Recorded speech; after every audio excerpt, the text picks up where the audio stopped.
here we have two different diffraction gratings. This is 600 lines per millimeter. This one is 300 lines per millimeter. That means that the spacing between the lines is different. There is only 300 lines per millimeter here, so these lines are further apart than these lines. If I put a red laser through the 600 line per millimeter grating, you can see here the red dots on the wall, how far apart they are. Move them around. You can see they're about 2 bricks apart.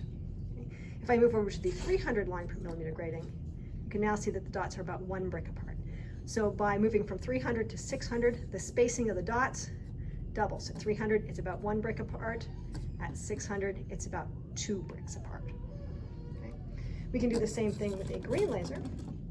Put the green laser through the 300 line per millimeter spacing. You can see here the green dots. If I move it over to the 600, you can again see that the spacing increases, basically doubles.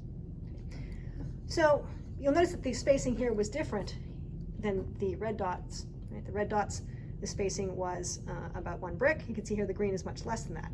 We can put both red lasers through the same diffraction grating to see the effect more clearly.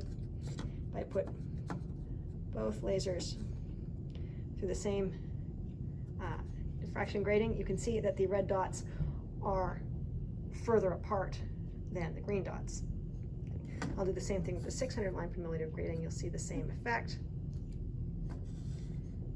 The green dots and the red dots, you can again see that the red dots are further apart. Red light has longer wavelength than green light, so the light with the longer wavelength, the dots are further apart.